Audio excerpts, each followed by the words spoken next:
Chair, the meeting of the Standards and Constitution Committee is now live. The following members are present at this meeting. Chair, Councillor John Beckett. The Vice Chair, Councillor Rachel King. Councillor Chris Ames. Councillor Darren Talbot as nominated substitute for Councillor Shanice Goldman. Councillor Alan Williamson. The following officers are in attendance at this meeting. Legal and Monitoring Officer Piero Porter. Assistant Head of Development Management and Placement Simon Taylor. Interim Assistant Head of Service and Transport and Waste Services Manager John Sharp, Corporate Governance and Strategy Manager, Protection Manager Oliver Nelson, and Deputy Services Officer Dan Claxon. Thank you. As we have no one in the public gallery, we will skip reading out the fire alarm because I'm sure we all know where we're going. Welcome everybody to this evening's meeting of the Standards and Constitution. Have we had any apologies? None but I'm aware of. Okay, thank you. So we'll move straight to the agenda. Item 1, questions and statements from the public. Have we received any? None have been received at this meeting. Thank you. Item 2, declarations of interest. Does any member? Councillor Ames. Yes, thank you, Chair. I've just mentioned this to you just in advance of the meeting. I have an interest in item 7, which I've discussed with the monitoring officer and received some advice, which was helpful, although it's a complicated matter. If this goes on, Chair, I'd be grateful if you just consider this to be a personal statement in the circumstances. Although the Code of Conduct itself sets out expectations around the declaration of interests that are applicable here, this only goes so far in setting out what should be said and what is expected to be said.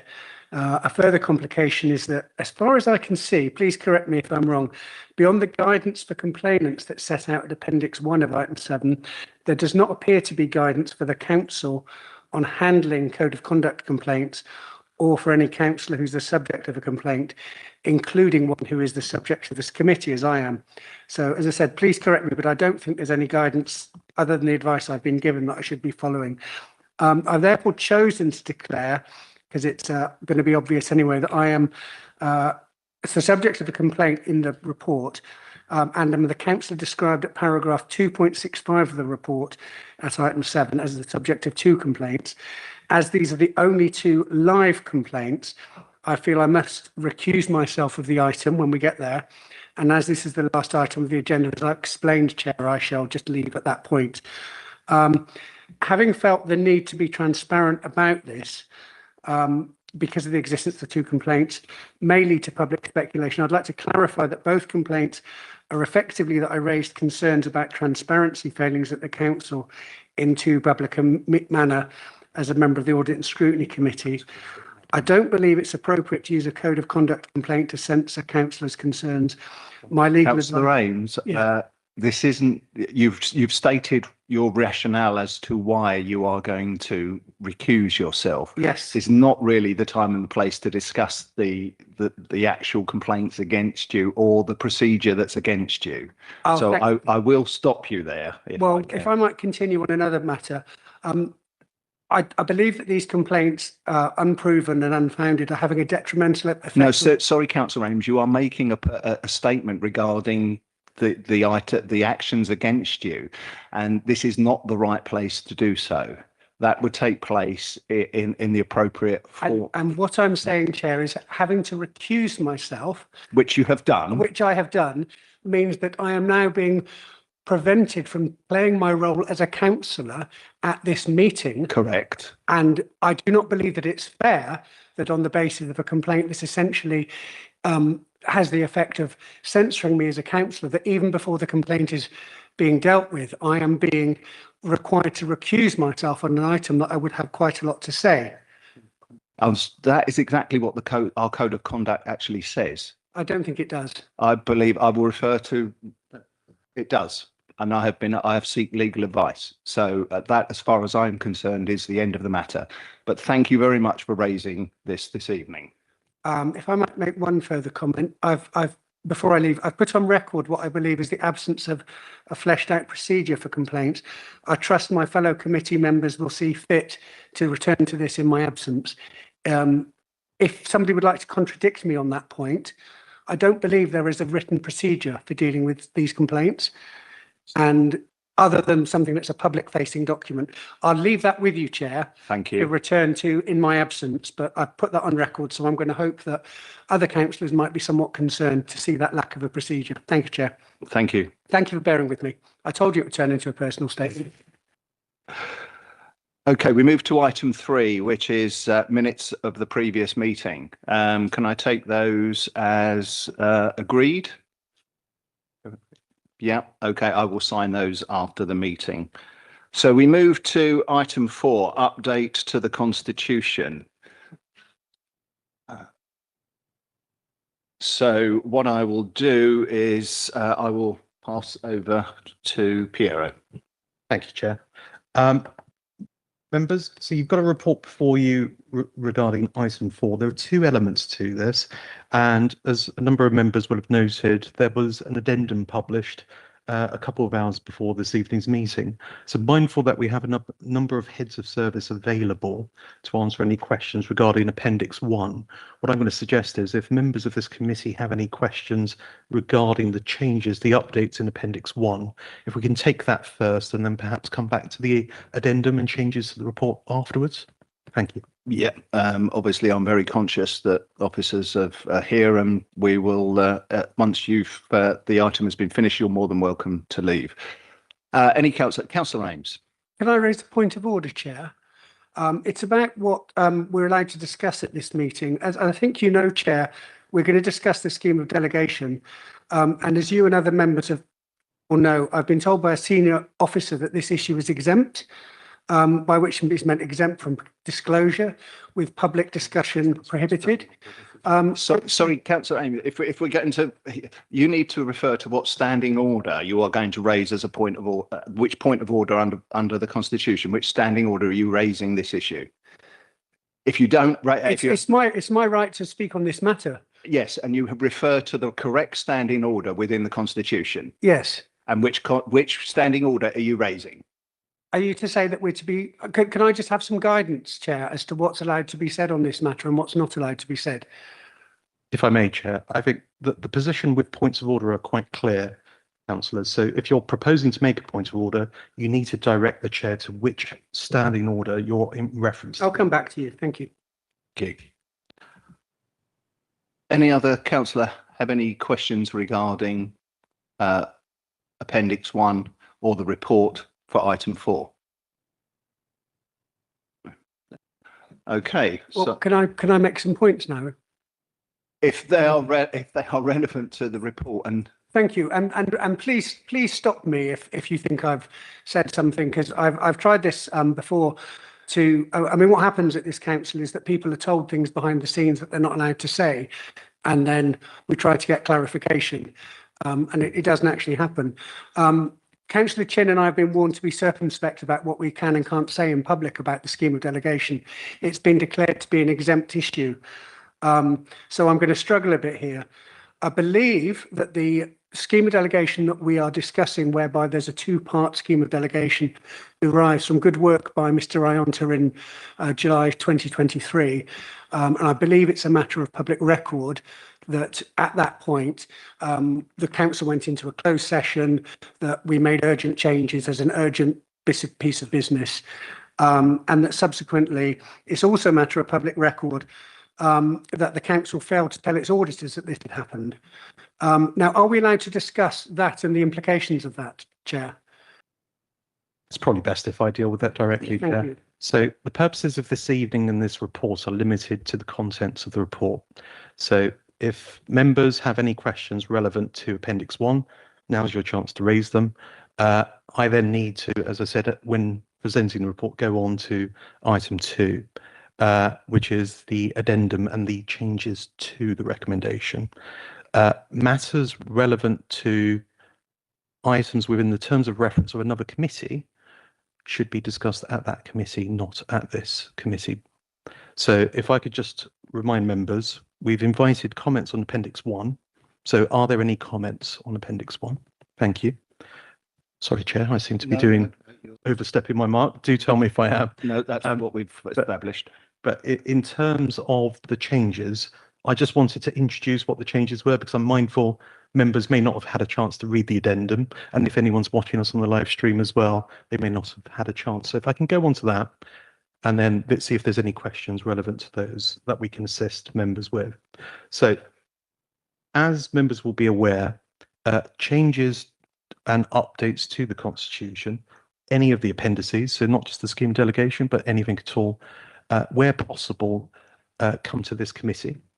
So obviously in Appendix 1, you've had sight of those.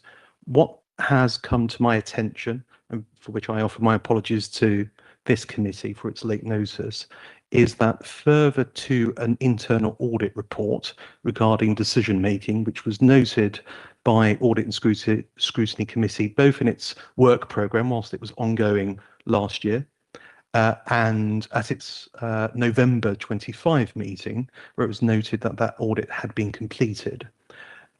Members may not be aware of it, so I'm not going to assume just because looking around the room, one of you is a member of Audit and Scrutiny Committee, so I won't take it as read that any other members will have had taken close detail of the reports going to Audit and Scrutiny, so forgive me if I go into a bit more detail. So that report noted that the audit had been completed and that there was a management action agreed with internal audit. That management action is verbatim stated in the addendum. So for the purposes of those, we haven't had time to put it on screen. So let me just read out the addendum so that everyone knows exactly what is being proposed. So within Appendix 2 to the Council's Constitution, which relates to the scheme of delegation, under the matters which relate to the remit of Audit and Scrutiny Committee, Section 4, Paragraph 1, it states, for the purposes of Audit and Scrutiny Committee, Roman numerals 1, a report should be presented annually to the Audit and Scrutiny Committee, setting out significant delegated decisions taken by officers under delegated powers in the previous year. What our internal auditors helpfully pointed out was that the definition significant delegated decisions is not defined in the Constitution. What it should have said are urgent decisions, and any members of Audit and Scrutiny Committee will be aware that each summer an annual report is brought and has done for a number of years regarding urgent decisions taken in accordance with paragraph 3 of Appendix 2. So that's where decisions are taken where there is insufficient time to bring it to a committee. So that's where under very limited powers, the chief executive or directors in consultation with the chair of the relevant committee can take certain decisions. So that report has always come, but what clearly was overlooked when updating the Constitution was that the terminology significant delegated was in there when actually it should have said urgent decisions. So that was explained to internal audit. They accepted that and the management action was agreed with them. As I say, that was noted in the report to ANS in November. What came to my attention earlier today was that I had omitted to include in this report, for which I apologise, but I thought all of you as members of this committee would appreciate me bringing this to you at the earliest opportunity. So in essence, all that is being proposed, as hopefully is clear from the addendum, is in section 4, Roman numerals 1, replacing the words significant delegated for the word urgent. And that's the only change. There will be no changes to the process, no changes to that annual report. We're literally just recognising a defined term of decisions that don't exist for one that does. So apologies if the late notice has caused any concern to anyone, but I just wanted to take a bit more time than I would normally to ensure that that was all clear. But obviously, as that is a late change, if anyone's still unclear or has any follow-up questions, I'd very happy to deal with them, Chair. Thank you. Does anybody have any supplementaries? Yeah, Councillor Ames. Thank you, Chair. I think this was where I was going earlier, so you'll forgive me for pushing the point perhaps too early. I'd like to just express my thanks to Mr. Ryan for as always coming up with some of these putting these points on, spotting these gaps and everything, as indeed happened with the Constitution. Does this go back to July 2023? This version, does it precede that? Is it subsequent? It's before that. Okay. That's and can I just ask for a clarification? It seems that what I'm a bit lost because there are two references to different Appendix 2, if you'll forgive me. One of them is to the report and one of them is in the Constitution.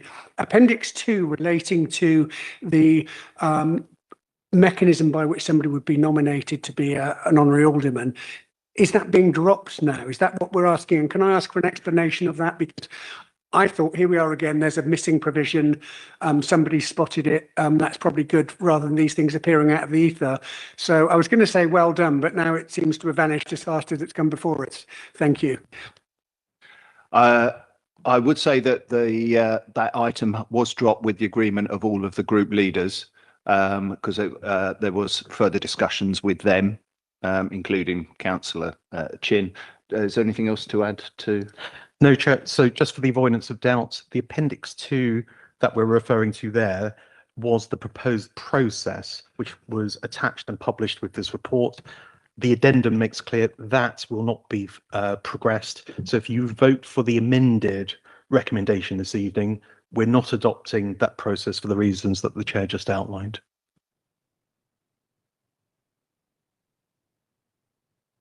No. Thank you. And again, thank you for bringing this forward. I'm looking at this also with the, if I can find it, the paragraph in Appendix 2 that follows this, which is 4.1.2, which is a very closely related provision here. And if I might read it, because I'm sure councillors might struggle to get it immediately.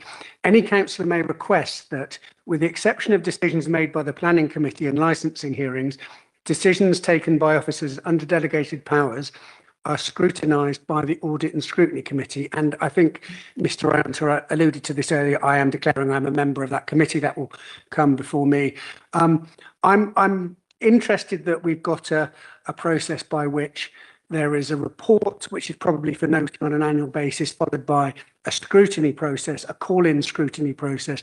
Now, as I understand it, this is one of 3 scrutiny call-in processes, if you might call them that relates to the Audit and Scrutiny Committee. One of them is under paragraph 8 of Annex 4.4-6, I think it is. The other one is the main call-in procedure, where after the end of after decisions being taken, councillors are notified that they have a certain time to call something in. Now, my concern with relation to this provision is the same as the concern I have in relation to those other 2, is that these tend not to be honoured when it comes to the call-in by a councillor. And I'm concerned that this is a particularly weak, Mr. Anter will tell me if I'm wrong, expression of this provision. Now, just by way of background, I have sought to invoke paragraph 8 of Annex 4.6 myself, and I found that that hasn't been successful. That's actually been blocked. And I understand that Councillor Coley has attempted to call in a decision from Community and Wellbeing on Tuesday night. And there is, I understand there is a history of those call-in decisions not actually resulting in a call-in to Audit and Scrutiny. And then I come to this particular provision, which concerns me. There is a right for a councillor here to request that decisions taken by officers under delegated powers are scrutinised by the Audit and Scrutiny Committee. What in other provisions, for example, paragraph 8 of 4.6, it says what will happen next. Here it just says it can be requested. It doesn't appear to express a right for that scrutiny then to take place at the request of any councillor. So it seems almost pointless having this provision here. And in the subsequent paragraph, paragraph 3, any such scrutiny will not make any action taken as a result of the decision invalid. Perfectly understandable, but it's that gap between an annual report for note and a request to call in a delegated decision, as we're now, well, decisions under delegated powers, what more widely rather than just, I think, urgent decisions. There seems to be a very weak wording of that, which means that, I mean, I would suggest strengthening it. Now, because we're a little bit mixed up with an addendum, and I wouldn't quite know how to, I can propose the wording, but I would have to propose a change of wording to the addendum. So if we have support with that, then I would ask people to help so that, you know, we add a paragraph to the addendum to add a wording to 4.2, as well as substituting the wording of 4.1.1 and 4.1.2. Do you follow me, Chair? Because I think if it's a convoluted way that this is now on the agenda and an addendum, and then we would go on and vote for the addendum to be included. So I think we would have to include the addendum. Can I just float a suggestion and see if it helps? By all means. Thank you. So it would say almost the same up to the end. Any councillor may request that, with the exception of decisions made by the planning committee in licensing hearings, decisions taken by officers under delegated powers are scrutinised by the audit and scrutiny committee, and such a request shall be met at the next meeting of the committee. And so what I'm proposing is at the end of the sentence to add, and such a request shall be met at the next meeting of the committee. Otherwise, this provision just means a councillor may end up making a request for no effect. Now, if I'm going to propose that wording to be added, if I don't have a seconder, then I'll quite understand that, but that's the proposal. So, and then, as I said, Chair, then it would then need to be included in the addendum and the recommendation that 4.1.2 would then be included in what's being changed, as well as 4.1.1. Yeah, obviously there's a lot there. Just let me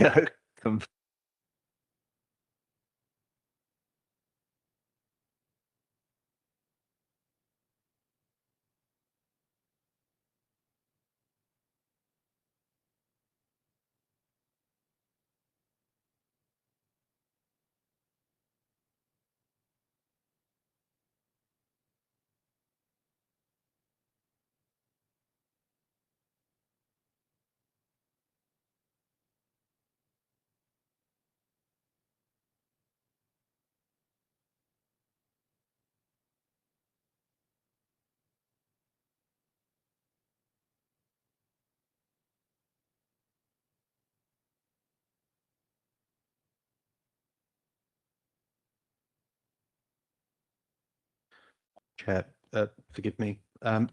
So to try and assist, I think having heard the proposal, I've got some immediate pros and cons, but I think in terms of what I would suggest to members of this committee is, rather than me listing those all out and us spending quite a bit of time going through them, our usual process for amendments that are proposed by members are to go through this committee's constitutional working group.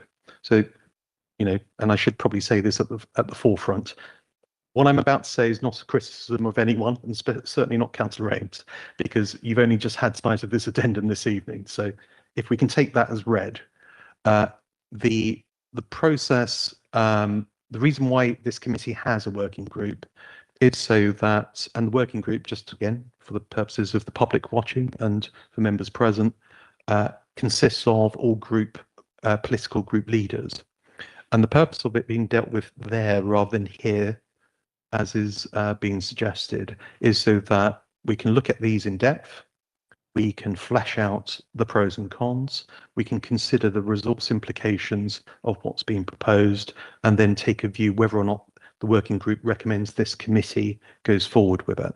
So I certainly don't want to be seen as trying to kibosh that proposal, because as I say, there were pros and cons to what's being suggested, but I think over the course of this evening, there isn't sufficient time, and it wouldn't be fair on everyone present to go through those pros and cons and to make that kind of a decision here.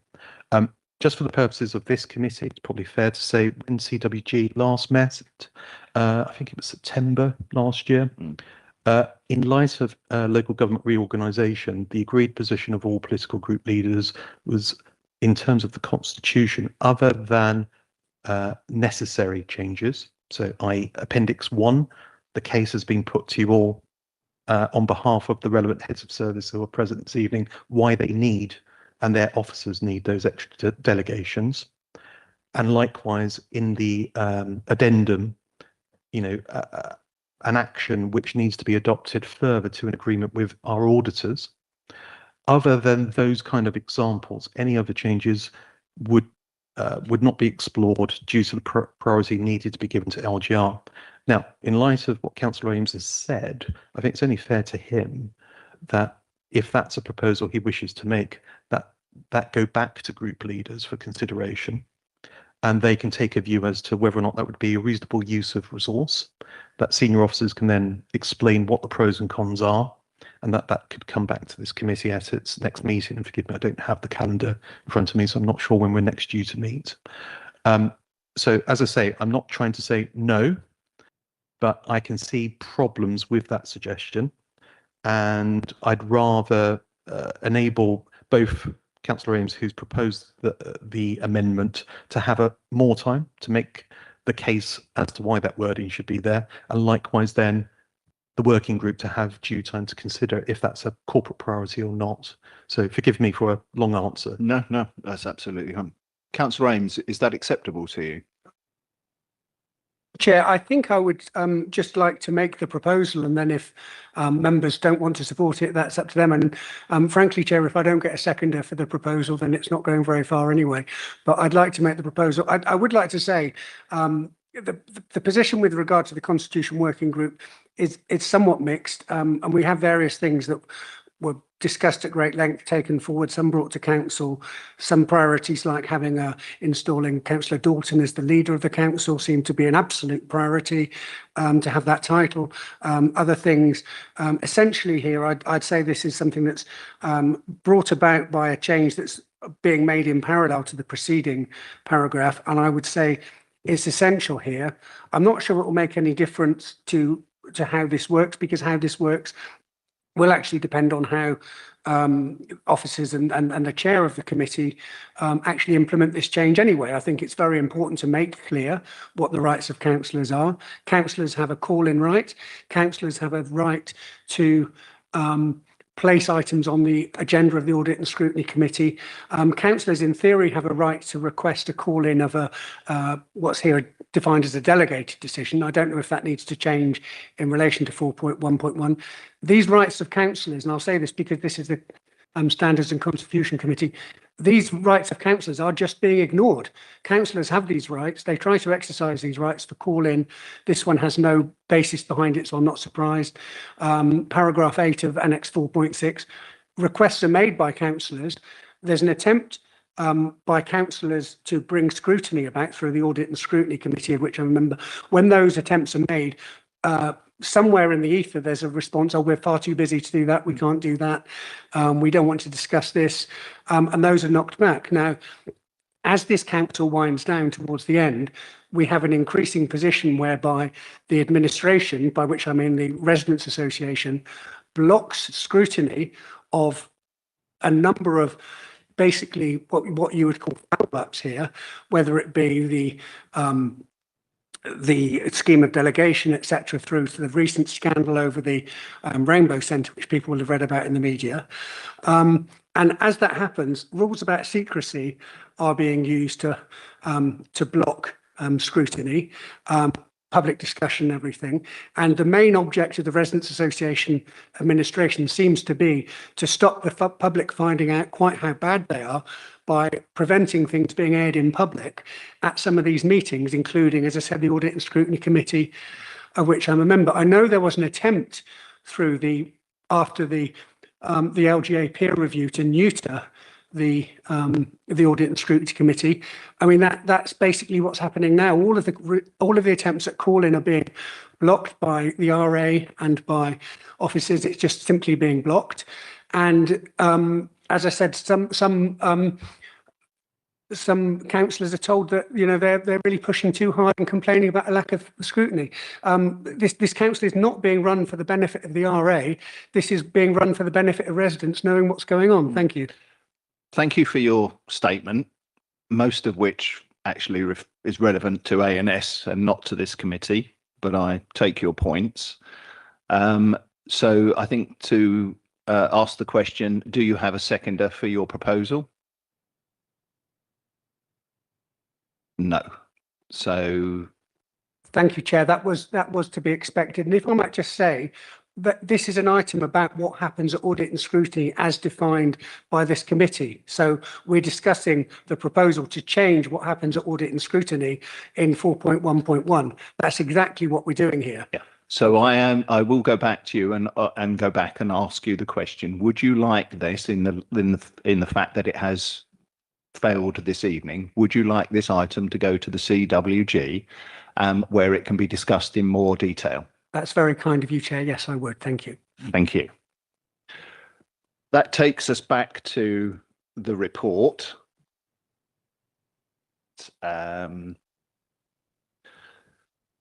So do we need? If it helps, just because we've gone back and forth. We need a proposer and a seconder. It's been in the published addendum. It's proposed that from the chair and the vice chair that it's proposed and seconded. If you'd like to confirm that just for the minutes. Yes, proposed. So the published recommendation is to be, so you're voting on the motion to amend and then on the recommendation, members. So the amendment, as shown with the red text, is recommend to full council to approve and adopt the updates to the council's constitution as set out within Appendix 1 and the addendum to this report. So all of you in favour of that proposal? Were you unanimous? Lovely. So I know it seems a faff, but having adopted it, we can now have a vote on the amended recommendation, please. Over to you, Chair. Thank you. So going back to the original recommendation on the front of the report, recommend full council to approve and adopt the updates to the council's constitution as set out within Appendix 1 and 2 of this report. Just amended that. In light of the, I was going to add on the end, in light of the amendments that we have just voted on, is that recommendation approved? Thank you. That, officers, thank you very much. I'm sure you've had the opportunity to catch up on some emails and whatever, but thank you very much for your attendance, just in case there were questions that the committee had to ask. Thank you.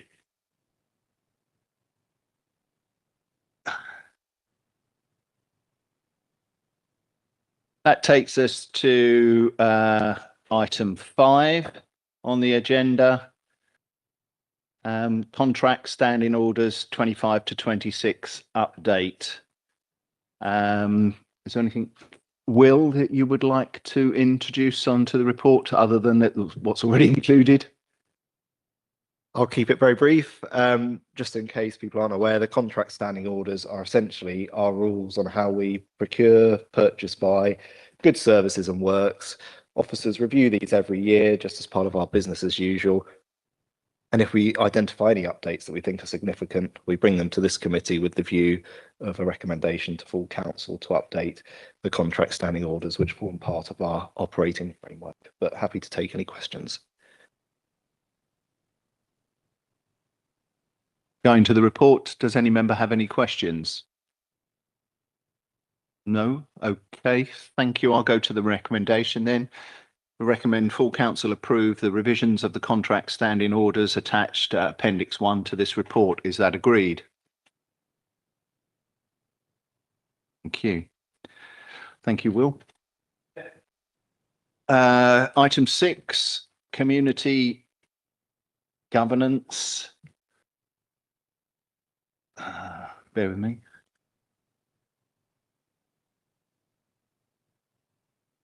There we go.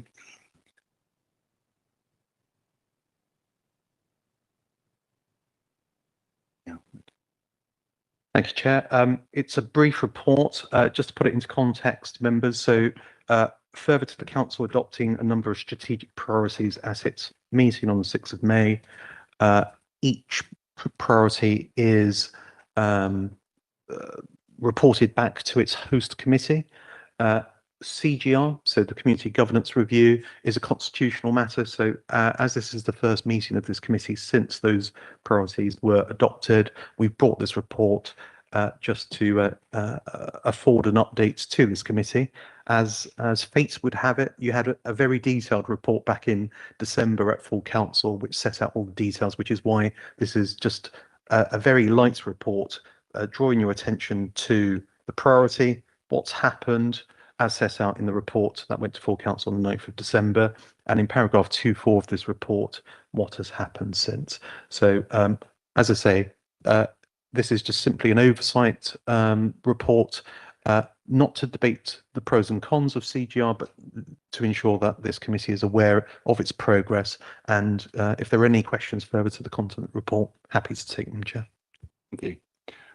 Any members have any questions on the report? Okay, so the recommendation is to note the update and progress made as set out. Is that agreed? Any against? Abstentions? Carried. The item is carried. That then takes us on to item 7. At this point, Councillor Ames will leave us, so if we can.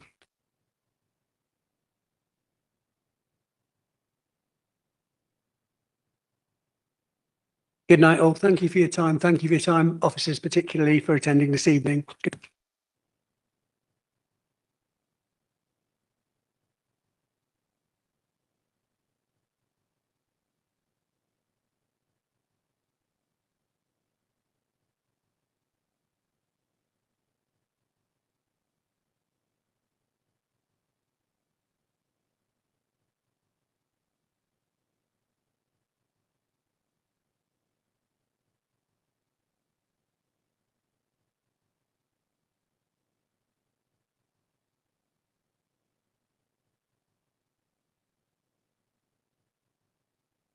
Sorry about that. Just a brief discussion. Item 7, review of the Code of Conduct Complaints. Thank you, Chair. Just to bring to this committee's attention, obviously there's been a few changes to this committee since the last report was brought in December 23. As this committee didn't meet as planned in January 24, there's a gap which would explain why it's not an annual report, which was envisaged. This report brings to this committee's attention, as within its terms of reference for all standards matters, the number of complaints brought against serving councillors between the period of June 24. Sorry, I'm reading the wrong report. That doesn't help. I was reading the last annual report, forgive me. So between the period of the 5th of December 23, the 17th of December 25, when this report was drafted. So as members will see, there were 8 valid complaint, and when I say valid complaints, not complaints that were upheld, but complaints that met the process set out in Appendix 1. And of those, as was noted earlier in the discussion, 6 have been resolved as set out in paragraph 2.6 of the report. 2 remain outstanding. For obvious reasons, unless a member decides to make reference to a complaint brought against themselves, our process is not to name the members against whom complaints have been brought, to ensure natural justice and fairness to those members. So therefore, you'll note in 2.6, we've done our utmost not to identify who the individuals were, but we have sought to explain what the process was and what the outcomes were. For obvious reasons, we have to be circumspect as to what we say regarding any ongoing matters. So if I can turn it back to you, Chair, if there's any questions. Any member have any questions? No. Okay, so the recommendation is to note the update as set out in paragraph 2.6. Is that noted and agreed? Unanimous. Thank you. That brings us to the end of tonight's meeting, conclusion of the agenda. So thank you, councillors, for your attendance. Thank you, officers.